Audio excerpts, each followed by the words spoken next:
Welcome to the Black Gentlemen's Club, where we have candid conversations about challenges that black men face and how we overcome them. This club is a place for us as men to congregate, share our thoughts, emotions, failures, and success. What I want you to do right now, while you got a chance, is subscribe, follow, and share this podcast on all platforms with your friends, sons, brothers, dads, uncles, grandddads, cousins, whoever, your nephew, everybody. Please share this, all right? So today, I'm going to introduce you to our episode's host. We have Coach J. What's going on, everyone? Coach J. A little bit about myself.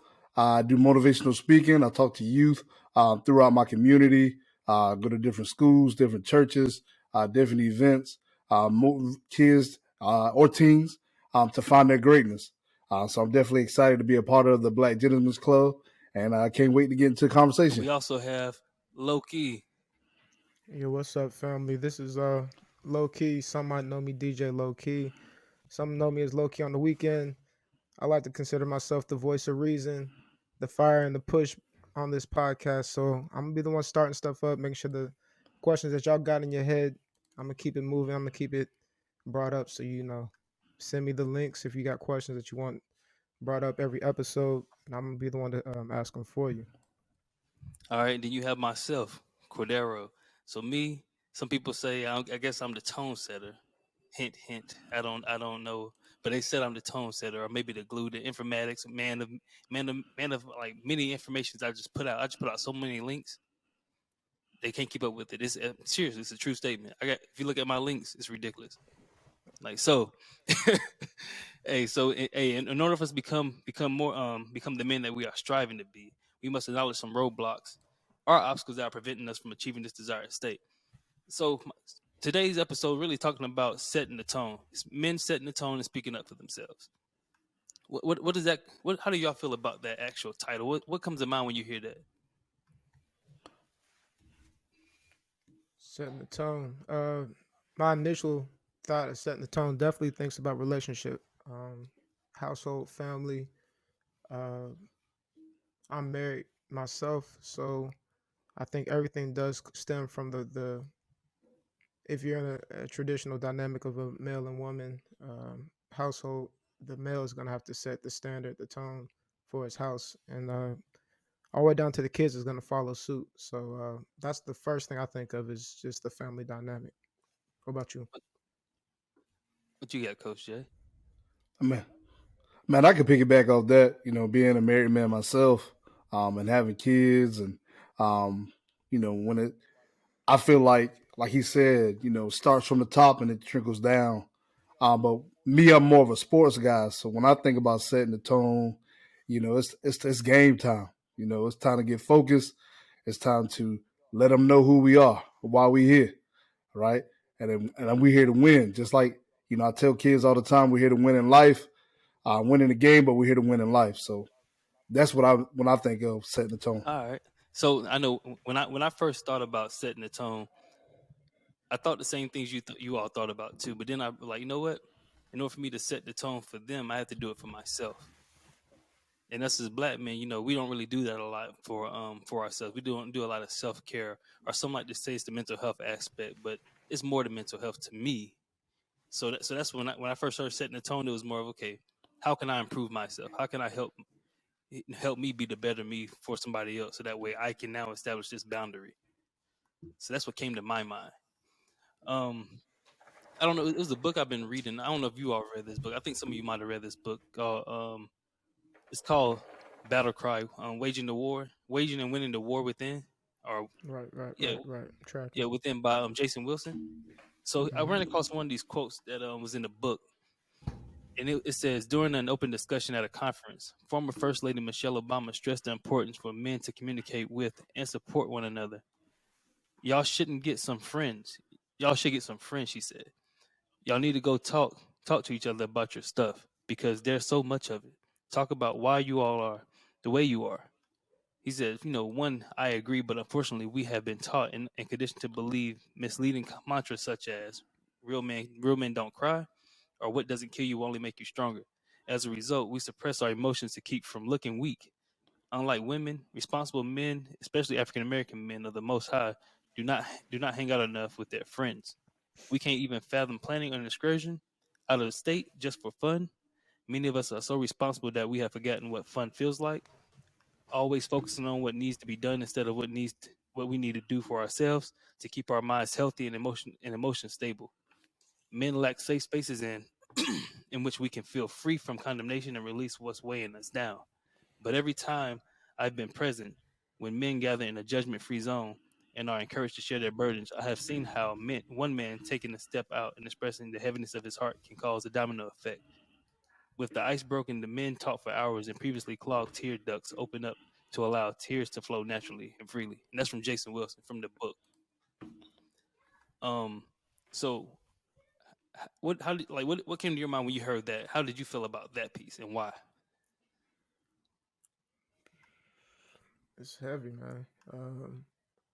Off top, I know I have discussions with my brothers. You know, I try and do it a couple times a week. And just so y'all know, for me, brothers ain't always just blood. Sometimes it's people that you've grown with outside of your family. So I got a close knit circle of a couple fellas that we talk.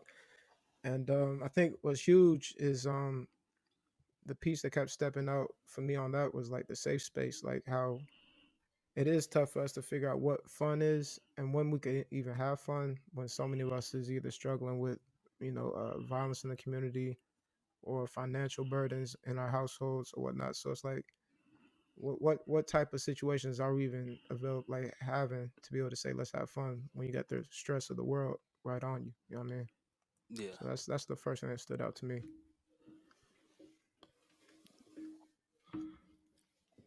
I mean, just having those healthy conversations.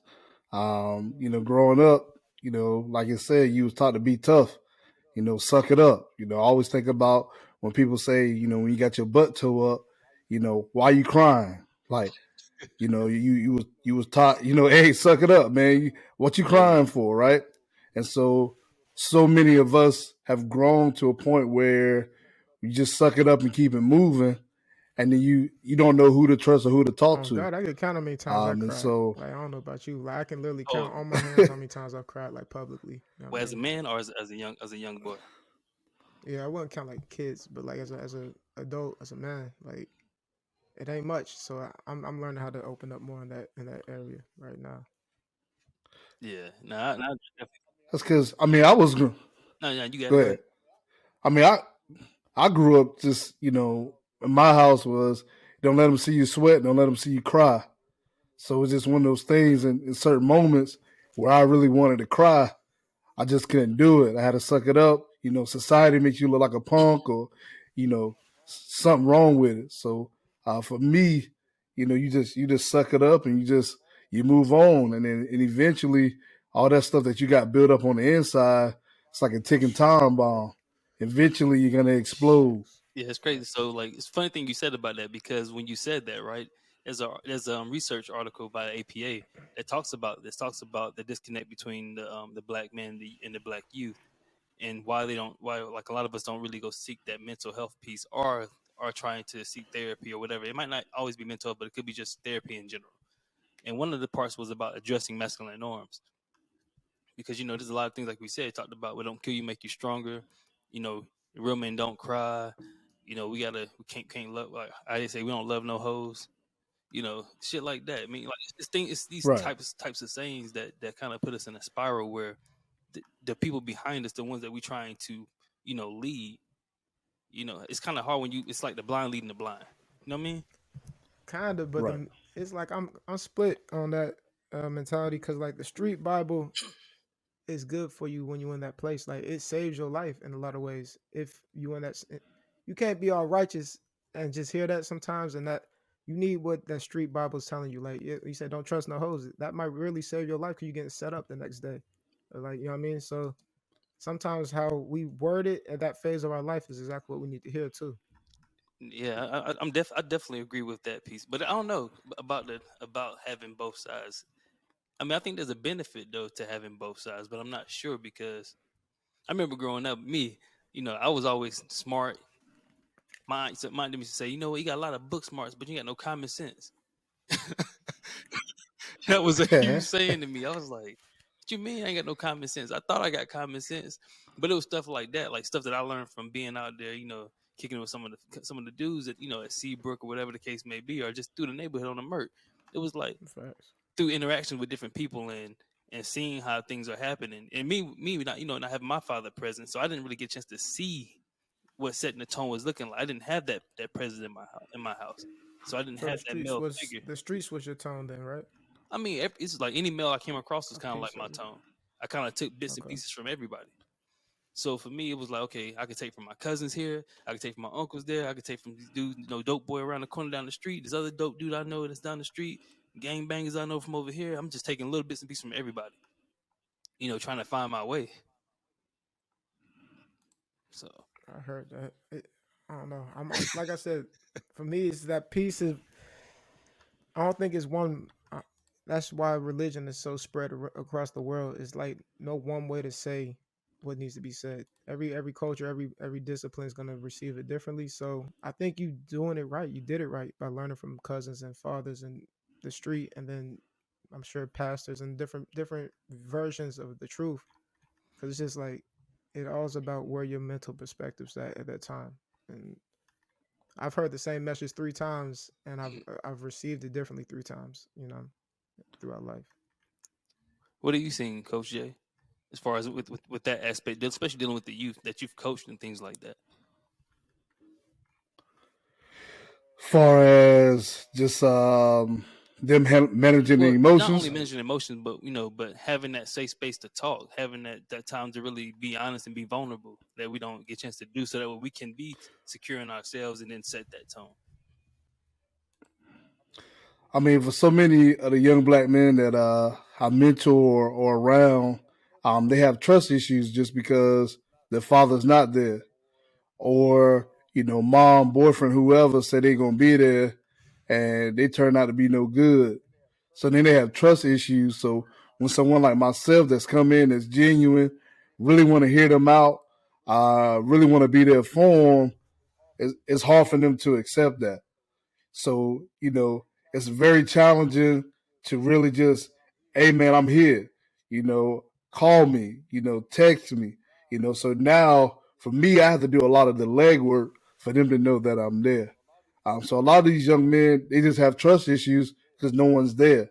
And the people that they trusted, they hurt them along the way. And so I come across that a lot. But once you're able to build that rapport, man, they open up. I mean, and that's what they want to do. I mean, I've had some of the young men cry and say, "Man, Coach J, I really needed that." And so, like you said, Corey, you took bits and pieces from everywhere. Some of these kids are taking bits and pieces from everywhere, but it's not in a positive. They're taking it in a negative, and now they're turning their life to a negative lifestyle. So I mean, I come across it all the time, man. So just we need more positive black voices, black men to step up and talk to these young boys. That's why I tell people all the time. Every older black guy that I see, man, if you see a young black man in the community, young black boy, say Hmm. what's Yo, up to him. that's a piece right there, Hey, how bro. you Like, say? yo, keep going, keep going. Yeah. I mean, say what's up to them. See how they day going. I mean, because mom working 3 or 4 jobs, trying to maintain, and they just need a simple how your day going. We all been in a place where if someone just asks you how your day going, how that changed your trajectory of that whole day, changed your life in that moment. Facts. So that's why every young black boy I come across, I say, "What's up, man? How you doing? How's your day going?" And it's funny. My sons laugh at me all the time. They're like, "Dad, you just don't care," because I don't. And they'll come and talk to me, and it be random stuff. I don't Yeah, even know who they are, right? But that's what we need more of. And if we could do that, man, we'll stop seeing a lot of these the violence, a lot of the suicide, a lot of the losing sight of who they really are, because we come from a wonderful background. You know what I'm saying? I tell my sons all the time, man, we come from a rich Yeah, history. So, but yeah, no, no, let me get no, off my you good. soapbox. Because it's crazy. Ha? Because when you said that, it's a statistic that I read from the New York Times. It was from an article. Let me see if I can find the article's name. It's called extensive data that shows punishing reach of racism for black boys. And one of the things was about they went into did a research um of a group of people from mainly New York. So it's mainly in a group of New York from low poverty areas, and they looked at the difference between the white men and black men, and also the women as well. So the crazy thing about it was one of the statistics was it says the share of the children living in low poverty neighborhoods with many fathers present was 63% of them were white kids, 4% were black kids that had the fathers present. Now, when you go look at the share of children living in high poverty neighborhoods with few fathers present, 1% was white kids, and then 66% of them was black kids. And the quote that was below it was that is a path breaking finding, said William Julius Wilson, a Harvard sociologist whose books have chronicled the economic struggles of black men. They're not talking about the direct effect of boys who owns parents' marital status. They're talking about the presence of fathers in a given census tract. It says that other fathers in the community can provide boys with role models and mentors, researchers say, and their presence may indicate other neighborhood factors that benefit families like lower incarceration rates and better job opportunities. Like I've seen, we grew up. I know we all probably grew up in some tough shit. Coming from Now, where I'm what's the from. percentage on the show alone? So I know I was raised by like a single mother, so that's my statistic. I think you said something similar. Yeah, I was raised by my mom. She was single too, but it's crazy thing about it though is that like we talked about setting that tone. The reason why it's called setting the tone because it's more than just for you. It's for those who like y'all said you're trying to lead. And how can you lead somebody Facts. if you don't know how even to get there? Yeah, if you don't know the destination and how to get there, you might know the destination, but you don't know how to get there. Know the pathway to get there. How are you going to lead somebody to get there? Some of us might have had mentors like my uncle, like his dad, like Coach Jay. His dad that's my uncle. Like he was one of my mentors, like one of the people I looked up to the most. So it hurt me when he passed away. For me, it hurt me more than anybody. Like, What cause you say like for mentor? Because that's a piece too. Like, what for you made you look towards this person as a mentor? Was it just the age of them being older than you, the position that they held in life, or like what made you look to them? I don't know. So for my uncle, for me growing up, for one, he was always there for me, even I was young. So he was like one of the first men that I recognized. Besides, because my grandpa died when I was younger, right? So he was like one of the first ones I recognized, as far as men wise, because all my other uncles were not around. My other uncles they were in the military, they were traveling. My dad was in the military. My other uncle he was in the military too, but however, he was close enough to come down. He always came and got me, and I spent more time with them than anybody. Like I was like his son basically. So and then, also through his actions, how he moved, how he carried himself, that said a lot to me, and that's why I was kind of like always looked up to him. He knew it. I told him it was no secret, so that's why I said you need that mentor when you don't have that and you don't know where you're gonna go. You don't have that trajectory. That's why we have to like set that tone for our families. Like I know we all here we're married. I got 2 kids. My wife, I want my kids to be successful. That's why it's things I want to put in place for them in the future that makes our family grow.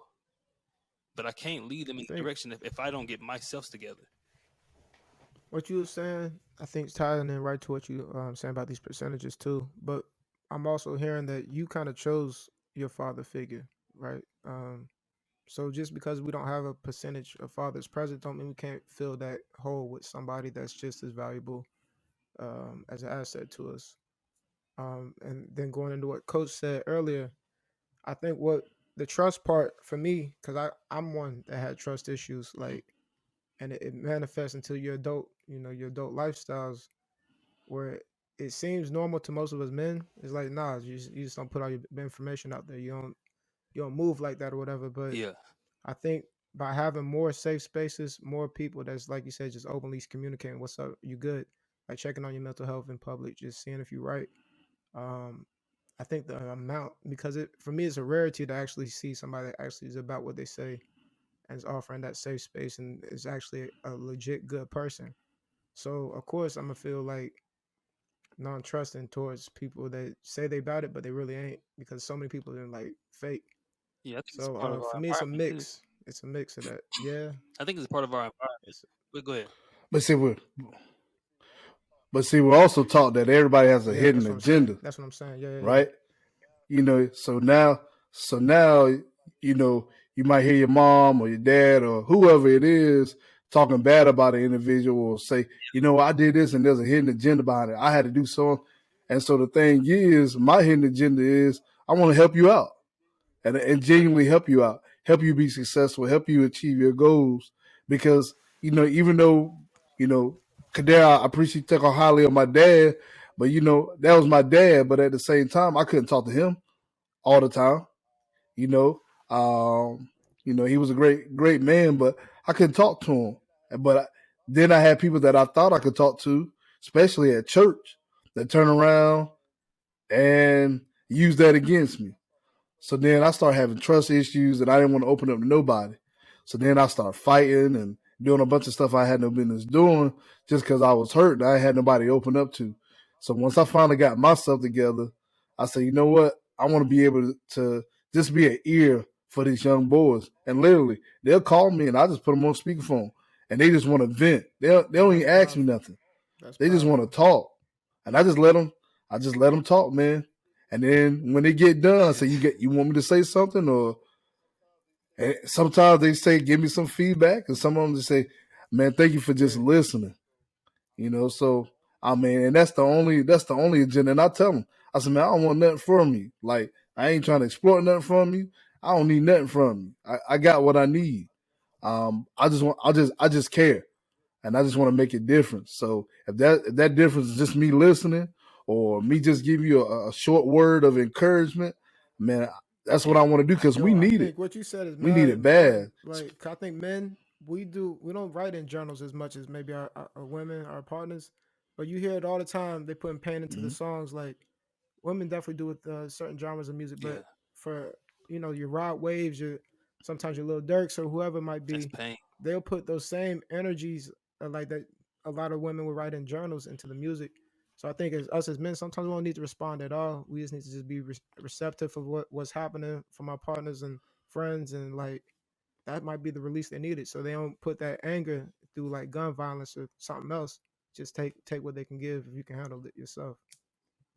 Yeah, I don't know. Most Like, definitely. so now that, from that New York Times, statistic, do you feel like this is a fair assessment of the current black family dynamic, though?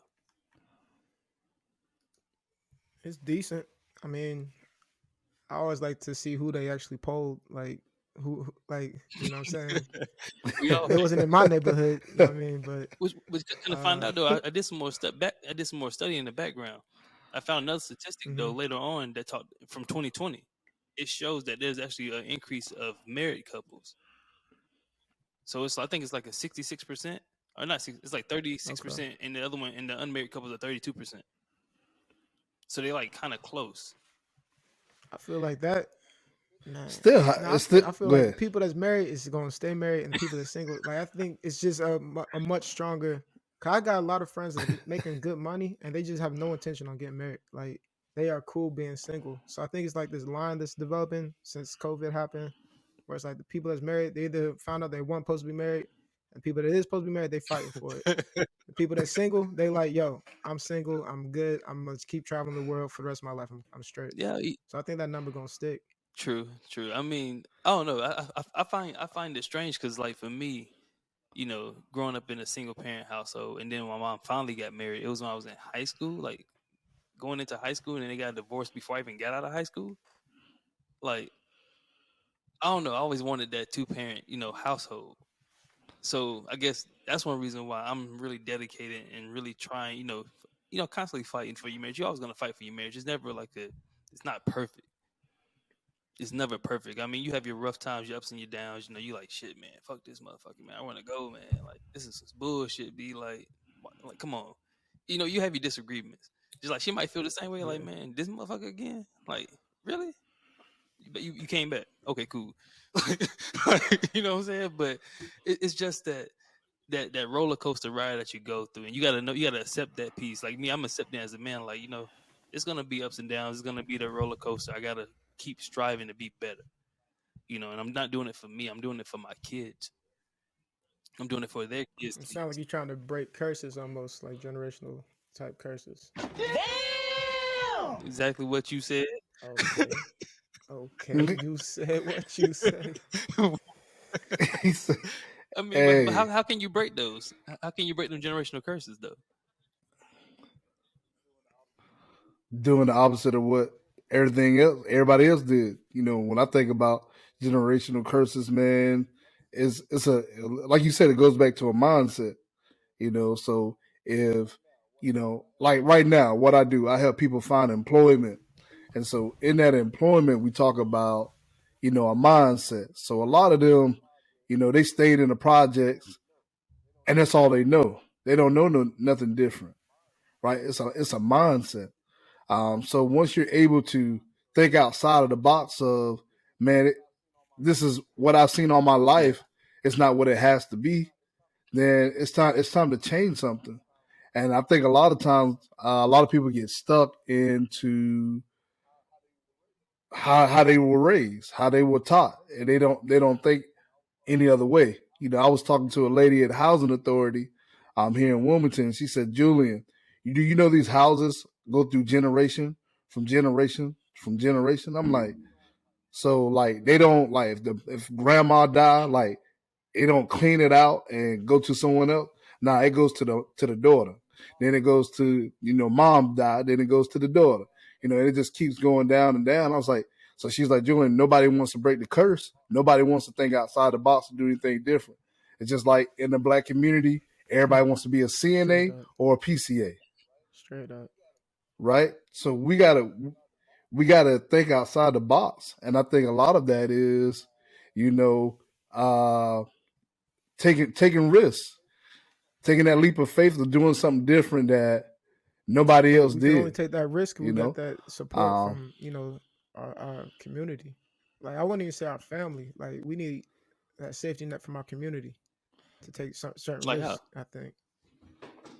Like say for instance, if I say I want to jump out and I'm gonna start once again another food truck, another you know whatever we black people love chicken and chicken and waffles. I'm starting another business up. Mhm. Are y'all as a community actually going to support me without being so critical of another black establishment? Like most black people are 10 times harder on black establishments than they are to the white counterpart. Where it's like, I need y'all grace to help me succeed Mhm. in this space, and I need you to keep pouring back into me. Yeah, I might not got it right the first time, but keep coming back, keep pouring back into me. So that's just one aspect of us needing that safety net in our own community. But um, I think also kind of like jumping over what he said. For me, I think generational curses. I struggle with overcompensating. So something that I might lack, I go too hard on. Like say I wasn't somebody wasn't present enough. Now I'm overly present. Like I'm in your business too much, and that might actually drive your next generation further away from you because now you overcompensating for what you was lacking. You know what I'm saying? So I'm trying to figure out that balance between making sure that generational, I guess, incorrect behavior doesn't happen again while not making something Yeah, else but yeah, start because to when you happen. said that overcompensating piece, I thought about myself when 'cause, you learn habits from your parents and stuff, right? So especially with me Right. dealing with money, right? So early on with money, I was like any money I get, I would spend it, spend it, spend it, spend it. Instead of saving it because Mm-hmm. when I was growing up, I didn't have. So when I got something, it Mm-hmm. was like, oh, yo, I got. I'm about to ball out now. I'm about to go, pop some bottles. I'm gonna go get some clothes. I'm gonna go do this, go do that. You know, the Right. stupid stuff. The stupid stuff we do is, when you're young because you're kind of like immature a little bit. You have some of these issues with, like you said, overcompensating because when I the lack of now when I get an abundance of, I spent more versus saving and investing that and really learn the game of how to break these curses. Which is why Right. one of these scriptures that I came across a long time ago, I still hold on to was it was about it says it's better to be patient than powerful, better to have self control than to conquer a city, and that's Proverbs 16:32. That's New Living Translation. So that was one of the verses that I found when I was younger, like probably like I say about around when I was age 22, before I went to the military, right? And it was really about Mm-hmm. strategizing because it talked about self control, having that patience, you know. And that's the piece that I've been doing a lot lately is really strategizing, planning before I start to execute. Because if I do that piece first, then everything else will fall into hopefully break the curse. But I got to then along with that teach the next person. You know what I'm saying? So you're saying Proverbs is exactly opposite of what social media is doing right now. Is that what now? That's exactly opposite of what social media is teaching us What then you mean by right that? now. I mean, everything's microwave, right? Like, we expect to make a viral video one night and be famous the next. We expect to have the perfect collabo with somebody, and then now we famous and we Well, I think millionaires. that's people's Everything that's I think that's projected people's is expectations though, versus what the reality is. right. Yeah, I'm not saying it's not. Well, social media is a social experiment to me, and I think a lot of us are participating in it. But I think at our own demise because depression, anxiety, Hmm. a lot of emotional traumas being developed throughout the years because it's like we're so pressed on making it to a certain place by a certain time that we're skipping over the patience and self control pieces that really is what's going to help you sustain to becoming that mentor, that long lasting cornerstone in the community for your household and your environment. Yeah, So it's kind of like I don't know, we're just pawns. If you really fall into that social media trap right now, you're just kind of like a pawn in the game. Coach J, you have something? So I'm trying to get some commentary on the scripture. When I hear the scripture about being patient, you know, it to me it's talking to it's better to be patient than doing the process versus rushing the process.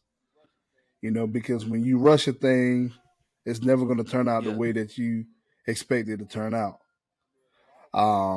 And then a lot of us, when we think about being powerful, a lot of us, like he said, that instant sensation, that's that power. We get these followers, we get these views, it's a sense of power. But it's better to have patience than power. So it's better to go through the process, go through the things that you need to learn to get to where you need to be. And then the last part is self control, then to conquer a city. You know, how can you conquer something you can't control yourself? So you definitely got to learn self control in order to conquer the things. And it don't even necessarily. And I think when the scripture, because Proverbs is kind of like giving you wise, giving you wisdom. And I think what they're saying is, and this is just me, because I don't know why my computer's taking forever to figure out what I'm looking for, but self control than to conquer a city, to conquer anything. You know, if you got self control, you can conquer. Fighting sin. You can conquer your saving money. You can conquer a lot of things once you have self control in place. Because when you think of self control, that's being yeah. disciplined. I mean, no. That makes perfect sense. Does that That's make reason any why sense? Yeah. setting that tone is very important because you have to have that inner awareness of, hey, I'm not doing right, I'm not moving right, or I'm not, this situation I can handle it a little bit different. I know everybody heard of smack around the world. You know, the whole thing with that. I was I'm hoping not we even was gonna not going to dive talk in. I'm not about even gonna this. dive into that piece because yes, that's still setting a tone. However, it's not this. What tone do you want to set? You can set it negative. You can set it positive. I'm just gonna leave it at that. I'm not gonna deep dive into that in that realm, unless you all want to. Other than that, Please, I'm please not gonna don't, deep sir. dive in that I realm. think the tabloids have covered it Correct. enough. The memes have covered it You absolutely enough. right. So, Yes, sir. we Yes, we sir. have we actually have a what's up? What you got? Hold on. Go ahead. Go ahead. Hey, Get back. let's back. I want to go No, go backwards, back. and I apologize. But we were talking when we were talking about having a safe space and being able to talk, and Hmm. so it made me pull up suicide rates in the black men. So this is as of 2020. It says as an overall U.S. population, the suicide rate for black men is more times than the rate of black women. So that's 3 times, right? And then it says right now, our rate is 11.7% of black males killing themselves, and the rest Almost, of the United States yeah. is 22.9. So that's half. Mm. So imagine, those who've gone on from, suicide.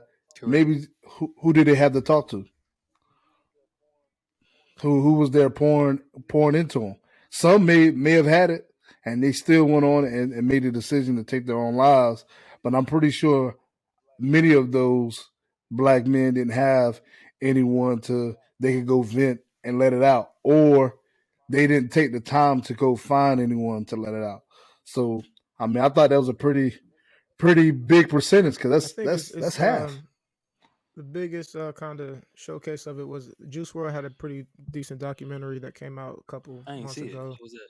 But yeah, yeah, yeah. So he's an artist that he passed away from overdose and all that out of Chicago. But throughout the documentary, he was just saying how like an artist named Kid Cudi, who was out of Cleveland, that he pretty much started this conversation with a lot of the youth, where it's like it's okay to talk about mental health, it's okay to talk about depression and anxiety. So if you just look at it, maybe from 2008, 2009, I think Kid Cudi might have started getting big to present. That's only been 10, 15 years where it's actually been openly discussed in our community. Like, yo, it's okay to feel bad. And I think that's kind of where music, if you turn on the radio, a lot more artists are really just speaking. It might not feel like party music, but it's real music. And a lot of them are saying, like, yo, I'm hurting. This is what's happening. And if you look at the following and you see that, X song might have came out, XXX, and he might have had, I don't know, 300 million followers that like this song. If you really think about those numbers, of 2 million people are liking this song. Yes, a good song, but that means 2 million people might be Oh, relating you to this talking about? I pain. mean, what song you talking So about? Yeah, I know what song you talking. it's interesting to think that population of the world's growing, but the pain's growing too. So I think it's what you said earlier though, I don't because think the those pain. I think the statistics pain is are. from what you said earlier with the social media piece and wanting approval and things, from other people versus validating yourself. You're looking for validation through other people, and that's what kind of like triggers you Yeah. to feel not accepted, to feel lonely, to feel like you're less than. You're not worth anything. But we all are special to somebody. We all are loved by somebody. We came from somebody. I'm actually surprised them statistics ain't a little bit higher, honestly, because like in the past, I don't know. I feel like it was very strict. You might commit suicide, you might shoot yourself, hang yourself, or something. Just pretty strict. Now is everybody's got a gun, everybody's got pills, everybody's got lean. Like you could kill yourself 1,000 more ways, and people will tell you how to do it on every platform, Google and Twitter. So I'm happy that it isn't higher, but through the depression and just kind of the world we're living in, it's not too far off in my perspective of it. Yeah, I agree with you with that number. I'm surprised that number's not higher, just because, like you said, I mean, music sets the tone, right? In a lot of Oh, ways, hey, are we when I ready? play football, you play Pastor knuckle if Trent? you buck. Oh yeah, Sheesh. I'm coming.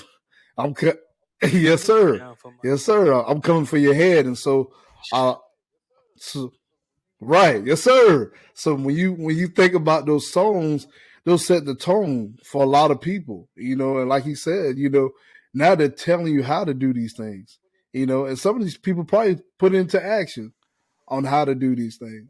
So, that sets the tone. That's another thing when you think about setting the tones, a lot of things that goes under this umbrella. yeah. Cause music definitely sets the tone.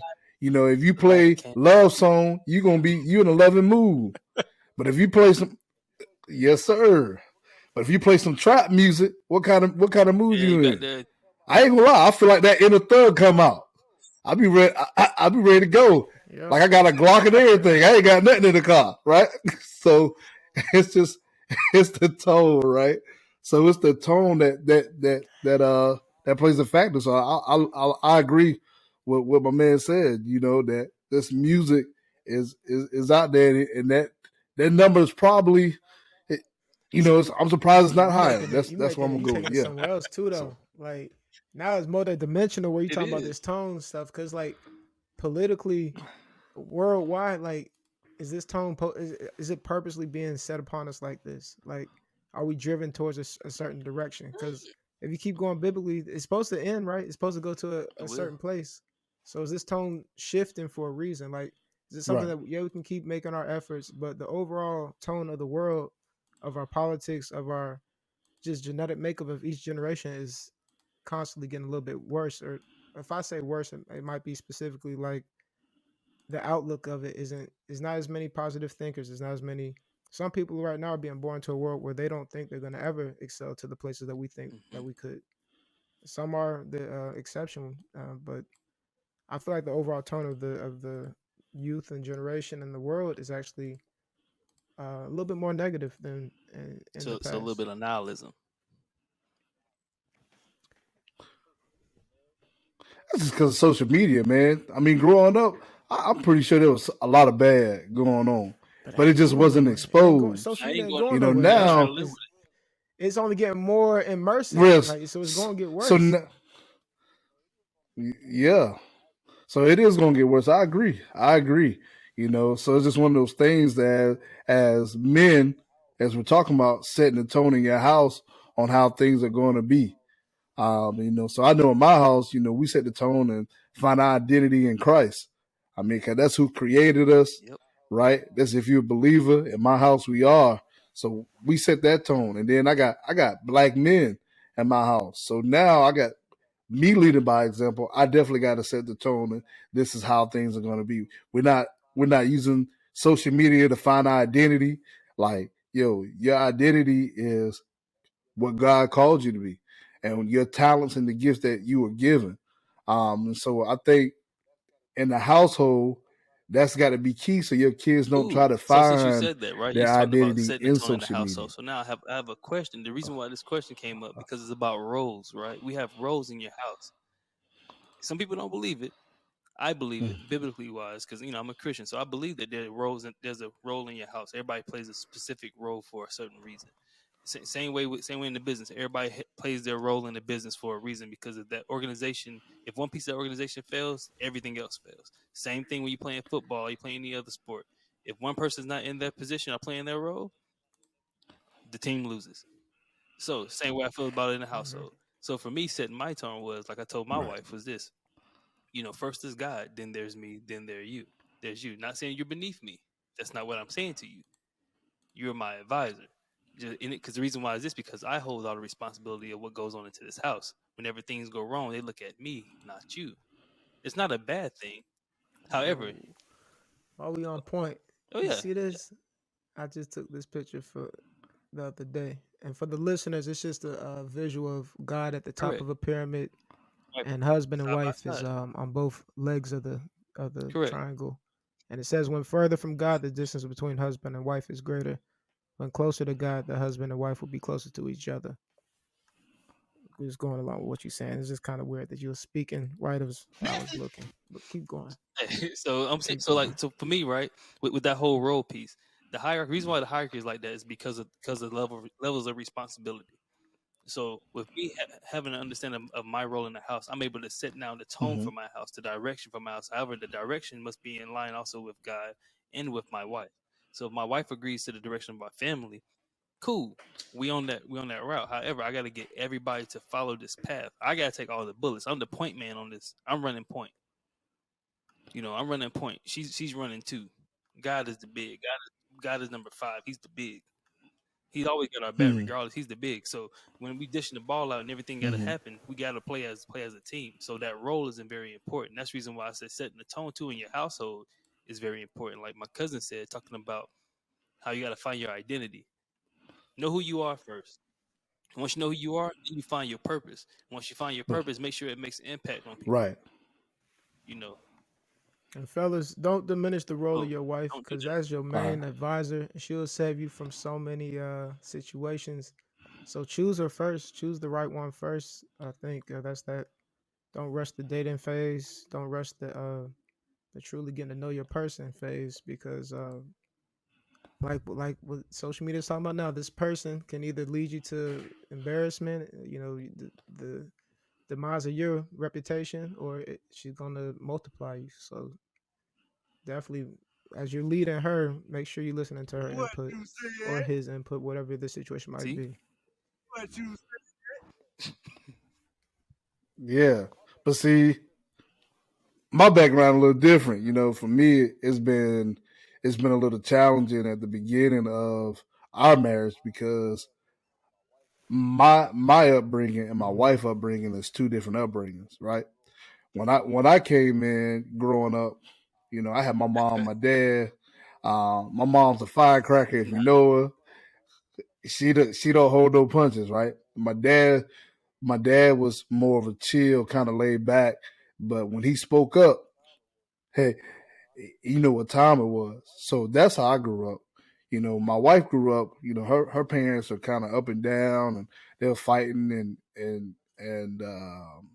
they kind of separated. So for her, when she met me, especially when she's been doing things on her own for so long, you know, and then me coming in with the examples that I had, we clashed a lot, right? So it was hard for me to set the tone at home. For one, she had her own trust issues, right? But then her upbringing, and so once we're able to get that, you know, now there is that balance. Now, you know, when you make God the center of everything, then everything works. But what I said all that to say this, you know, when you in that relationship, yeah. man, woman, whoever, you know, just be patient. You know, especially for the men. So yeah, for the men, be patient. You know, that order is gonna come. But you gotta understand some of these women come from broken hearts, different backgrounds. How they were raised is different. So, you know, but it's gonna come. You know, so if like my man Loki said, if you know she the one, be patient, trust the process, and it'll go. Because God will definitely put everything in order, So, especially if you keep Him first. um, we have a book club that we want to start. Actually, we're gonna start it for. It's gonna be one book a month that we're gonna be talking about. It's gonna be later on throughout, and we'll announce it when it comes out. However, Coach Jay, he has a book recommendation for us. Oh yeah, what you So the book recommendation. got? What you got? Everybody ready? It's what we've Yeah, what been you got? talking. So what I got? That's what we've been talking about. Battle cry. All right, waging and winning the war within. So it's by Jason Wilson. He just pretty much talking about releasing trauma from your past so you can live a full to your full potential. So he gives you a little bit of background about himself and the things that he dealt with and how he overcame those things. So definitely check out this book. It definitely will change the way you see things or your thought process. And so the next time we get back on this podcast, you know, Yeah. hopefully the Make sure listeners you have share got the the book with book, another male and then we figure can that talk you about it on the admire and next one that episode. admires you as well. While you at it, also if you got some people that you've been reading with, you know, discuss these, discuss this, with the gentleman of your thoughts, your emotions, and your resolutions too. Discuss it with other gentlemen that you might be around, whether it's your friends, whoever, coworkers. Just talk to them about, like, hey man, you read this book? Check this out. So this ain't one of those podcasts where you're just gonna learn something and not be able to, you know, grow as a community. So every time you tune in, we're gonna leave you with something called a community call to action. All right. So what we're gonna do in this segment is we're gonna give you challenges. We're gonna give you advice. We're gonna give you a little bit of homework, but ultimately it's gonna make you better, make your life better, and hopefully make our community better. So this week we want you to write down the challenges you faced and how you can overcome them each day for a week. All right. And then what you're gonna do, you're gonna leave a comment under the post on Instagram or YouTube and let us know how it helped you and if it was helpful. All right. So there's something you can share with your friends and family on social media, on any platform. If you can make a TikTok about it, whatever Oh you want yeah. to do that you're actively doing, go ahead and do that. Make sure you're tagging us in it, and we're gonna also do it ourselves, so we're gonna be accountable as well. Um, Number two, we're gonna focus on your ability to set the tone and implement it daily. All right, so that's your second call to action. Focus on your ability to set the tone and implement it daily. And your number three, is you're going to build a routine and communicate with a close friend or loved one and most importantly, be intentional in your routine and your communication. So, just being true to yourself throughout the routine that you develop and that you share. Um, and just another note that we didn't get into too much, but setting the tone could be in a multitude of different assets. You could be just setting the tone through diet, eating a healthier lifestyle or working out, emotional, mental. Um, it's not limited to just what we're speaking of, but just figure out what direction you want to go in 2022, and let that be the tone that you're gonna set for this season. All right, so let's strive to set the tone in our environment, gentlemen. It's not about what you do, but it's about how you do it. I say this all the time, especially to some of my soldiers. It's not about what you do, but how you do it. So right now, what I want you to do is I want you to still, hey, while you got time, subscribe. I want you to follow. I want you to share this podcast on all platforms with your friends, your family members, your cousins, your uncles, your brothers, your dads, your nephews, whoever, your coworkers. Please share this. It's very important for us. We like some of your help, like your involvement. I want you to be engaged with us. All right. Now, tune in the next episode as we will discuss bridging the gap. This is about the disconnect between black men and women. It's gonna get a little deep. So you might want to bring a pencil and a piece of paper, take some notes. All right. But look, most importantly, we want to thank you for listening to this conversation in the Black Gentlemen's Club, where we have candid conversations about challenges that black men face and how we overcome them. And may God grant blessings and peace among you. We out.